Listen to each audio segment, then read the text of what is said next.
the government. If you look at, sir, ఈరోజు మన ఏం సార్ ఎడ్యుకేషన్ సార్, ఈరోజు నేను ఒక టీచర్ ఉపాధ్యాయ కొడుకుగా ఈరోజు నేను చదువుకునేప్పటికే నేను ఈరోజు మీ ముందు ఈ ప్రజాస్వామ్యంలో మీ ముందు ఉండి మాట్లాడగలిగే శక్తి ఉంది సార్. మా నానేదో పెద్ద ధనవంతుడు కాదు సార్, ఎడ్యుకేషన్ వల్లనే ఈరోజు ఈ మాజీ ముఖ్యమంత్రి గారు ఏం చేసింది సార్, మీరు ఎడ్యుకేషన్ అయితే 29 రాష్ట్రాల్లో మన స్పెండింగ్ ఎంత sir, 7.6%, totally collapse. Education system is totally collapsed, devastated sir. It was devastation. It is, I can find a better English book ledanu unte, it is a totally failure sir. 7.6% manam spend chesinam sir. Enduku? Because we are already into deficit budget, we don't have money. 5,000 schools have gone sir. If you look at it sir, health sir, next point is health. మనం బతకాలంటే health కావాలి. ఆ రోజు రాజశేఖర రెడ్డి గారు health గురించి Congress party చేసింది.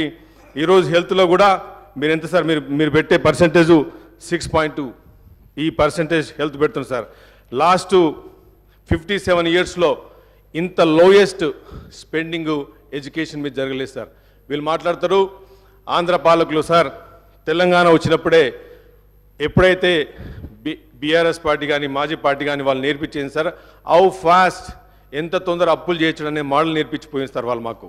ఎంత తొందర అప్పులు నేర్పించమని, ఎందుకంటే తక్కువ జనాభాలో అత్యధిక వనరున్న తెలంగాణ ప్రాంతం, తక్కువ జనాభాతోని సహజ వనరు ఉండి మినరల్స్ నుంచి మొదలు పెడితే అత్యంత ప్రకృతిలో భగవంతుడు ఇచ్చిన దానికి ఒక గిఫ్ట్ తెలంగాణకు సార్. తెలంగాణ హైదరాబాద్ ఆల్రెడీ 2014 కంటే ముందే ఇన్ఫ్రాస్ట్రక్చర్ లేడౌన్ అయింది సార్. ఈరోజు మాట్లాడుతున్నారు మిషన్ భగీరథ నుంచి మాట్లాడుతున్నారు. నా ఎల్లారెడ్డి, నేను ఒక పూర్ కాన్స్టిట్యున్సీ నుంచి చూస్తున్నాను సార్. ఎల్లారెడ్డిలో తాగడానికి మిషన్ భగీరథ నీళ్ళు లేవు. మిషన్ భగీరథ కొన్ని thousands of crores, subject to correction my numbers, thousands of crores they have taken credit. ఈరోజు ఏ సామాన్యుడు బాగుపడ్డాడు సార్ ఇండికేషన్ చేస్తే. మీరు మాట్లాడుతున్నారు, if I go in to detail into numbers, మరి ఆ రోజు సార్ ఇప్పుడు ధనిక రాష్ట్రం అని చెప్తుంది సార్. ధనిక రాష్ట్రం ఎప్పుడు అంటాం sir, when there is no BPL లేనప్పుడు, బిలో ప్రావర్టీ లైన్ లేనప్పుడు మనం ధనిక రాష్ట్రం మాట్లాడతాం సార్. ఎప్పుడు చూసినా వాళ్ళ ప్రీవియస్ మంత్రి గారు, మా ముఖ్యమంత్రి గారు 2 కాంట్రాక్టరీ స్టేట్మెంట్ సార్. ఆ రోజు సభలో హౌస్లో it is on record that previous chief minister said that we are surplus, మేము ధనిక రాష్ట్రం అని చెప్పారు. తెలంగాణ అనేది దేశంలోనే వీఆర్ నంబర్ 1 చెప్పింది సార్. ఈరోజు మీకు బీపీఎల్ కింద చూస్తే హౌ మెనీ బీపీఎల్, 1,15,00,000 కుటుంబాలు తెలంగాణ రాష్ట్రంలో ఉన్నాయి సార్. దాంట్లో 75 లక్షల మంది ఈరోజు రేషన్ కార్డుతో ఉన్నారు సార్. అంటే వాట్ డస్ మీన్, 75 లక్షల మంది ఈరోజు రేషన్ కార్డు కింద ఉండి ఈరోజు కొత్త రేషన్ కార్డు లేకుండా గత 4 ఇయర్స్ నుంచి ఈ ప్రభుత్వంలో నష్టాలు పడుతుంది సార్. బీపీఎల్లో మీకు మొత్తానికి మోడల్లో if you look at sir, మళ్ళా మన మాజీ ఫైనాన్స్ మినిస్టర్ మాట్లాడుతూ మీకు డెట్ రేషియో అని మాట్లాడండి సార్.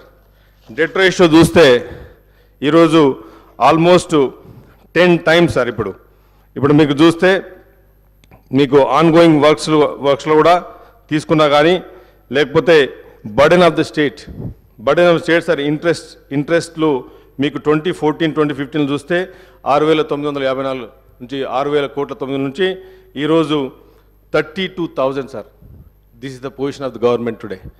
మీరు 6 గ్యారంటీలు ఈరోజు మా ముఖ్యమంత్రి గారు కాంగ్రెస్ పార్టీ 6 గ్యారంటీలు తీసుకొచ్చింది పేద ప్రజల గురించి సార్. ఈ 6 గ్యారంటీలో జరిగిన 1 వీక్లోనే 2 డేస్లోనే 2 గ్యారంటీలు ముఖ్యమంత్రి గారి చేతుల మీద రావడం జరిగింది. ఈ 6 గ్యారంటీలు కూడా సార్ ఇంత డెఫిసిట్లో మీరు అంటున్నారు ఈ తప్పుల తడక, ఈ ఫైనాన్స్ వైట్ పేపర్ అనేది టోటల్ ఫేక్ అని చెప్పి వాళ్ళు మాట్లాడుతూ స్పీచ్లో మాట్లాడుతున్నప్పుడు, మరి సార్ ఈ వైట్ పేపర్స్ నుంచే 6 గ్యారంటీలను, మిగతా 4 గ్యారంటీలు కూడా పేద ప్రజలకు చేయాలనే ఉద్దేశంతోనే ఈరోజు ఈ శ్వేతపత్రం రిలీజ్ అయింది. ఆ 2 గ్యారంటీ పథకాలు కూడా తొందరనే చేస్తాం. మీకు ఓపిక ఉంటే మీరే అన్నారు, నేను ఒక మీడియాలో చదివిన, మా లీడర్ చెప్పిండు ఒక 3 నెలలు వేచి చూద్దాం, ప్రభుత్వాన్ని వేచి చూద్దాం అన్నారు. మీకు 3 రోజులు కూడా పేషెన్స్ లేదు, 3 రోజులు కూడా లేదు. 5 సార్లు మీరు ఎన్నికైన వాళ్ళు కూర్చుండి ఒక 15 నిమిషాలు మాట్లాడడానికి ఈ ప్రజాస్వామ్యంలో డెమోక్రసీలో everybody has the right sir. అంటే మీరు మాట్లాడితే మాట్లాడు, వేరే వాళ్ళు మాట్లాడద్దు. మీరు మాట్లాడితే మేము తెలంగాణ ద్రోహులం, మీరు మాట్లాడితే మాత్రం మీరు తెలంగాణ ప్రోస్, మేము యాంటీ తెలంగాణ. ఈరోజు సార్ ధనిక రాష్ట్రం అని చెప్పి ఒక మిత్ క్రియేట్ చేసింది సార్. ఇదంతా టోటల్ మిత్. ఈరోజు ధనిక రాష్ట్రం కాదు సార్ ఇది. వాళ్ళ కుటుంబం ఎవరైతే ధనిక రాష్ట్రం వజ్రాలు వచ్చినాయి సార్, మా కుటుంబంలో రాలేదు. సామాన్యుడిగా మిగిలిపోయింది sir. This is a very unbalance situation, very pathetic situation of Telangana today. 4 బిల్డింగ్లు చూసి, ఫైనాన్షియల్ డిస్ట్రిక్ట్ చూసి తెలంగాణ నంబర్ 1 అని చెప్పుకుంటే మాత్రం it is absolutely ruthless, it's absolutely wrong sir. ఎందుకంటే సామాన్యుడు ఈరోజు నీళ్లు తాగలేకపోతున్నాడు, రోడ్లు లేవు, ఉండడానికి ఇల్లు లేవు సార్. ఈరోజు మీరు మాట్లాడుతుంటే పర్ క్యాపిటా మాట్లాడుతుంది sir. What is GST sir, what is GDP, ఇవన్నీ నంబర్స్ సార్ పేపర్ మీద. ఇలా సామాన్యునికి రియల్ జీడిపి రానప్పుడు పర్ క్యాపిటా అన్నప్పుడు మాట్లాడుతున్నాం, తెలంగాణ నంబర్ 1 మాట్లాడుతున్నాం. ఇవాళ గ్రామాల్లో ఇవాళ సర్పంచులు ఆత్మహత్య చేసుకుని చచ్చిపోయింది సార్. ఇది వాస్తవం కాదా? Is it on record? Sarpanch ఒక ఫైనాన్షియల్ స్ట్రగుల్తోని, ఫైనాన్షియల్ డిఫికల్ట్తోని ఒక మనిషి చచ్చిపోతున్నాడు అంటే ఆ రోజు పంచాయతీల బిల్లులు లేకుండా, ఈరోజు మీరు టర్న్ చేసిన ఇరిగేషన్ ప్రాజెక్టులు కానీ ఇవన్నీ డిపార్ట్మెంట్లు కానీ డెఫిసిట్లో ఉండి మీకు ఈరోజు ఫైనాన్సెస్ నుంచి ఇంట్రెస్ట్ రేట్స్, ప్రిన్సిపల్స్ అన్ని బర్డెన్ అయిపోయింది సార్. ఈరోజు ఈ పొజిషన్లో కాంగ్రెస్ పార్టీ తీసుకోవడం, హానరబుల్ సీఎం గారు ఈరోజు తీసుకోవడం, మరి ఈ పార్టీ మేము వచ్చింది ప్రజల గురించి 10 సంవత్సరాలు మేము వెయిట్ చేసినాం సార్. 10 సంవత్సరాలు వెయిట్ చేసిన తర్వాత కూడా మమ్మల్ని పెసులుబాటు లేనియకుండా హౌస్లో కానీ మేము చెప్పలేకుండా సార్, ఈరోజు ఈ సభను ప్రజలు వినాలి సార్, ప్రజలు చూడాలి, ప్రజలకు అర్థం కావాలి. నథింగ్ ఈజ్ రాంగ్ సార్, తప్పేం లేదు. ఏ గవర్నమెంట్ మీద ఫాల్స్ అలిగేషన్ చెప్పినప్పుడు ఎవ్రీ రైట్ మాకుంది సార్ ప్రజెంటేషన్ ఇచ్చి.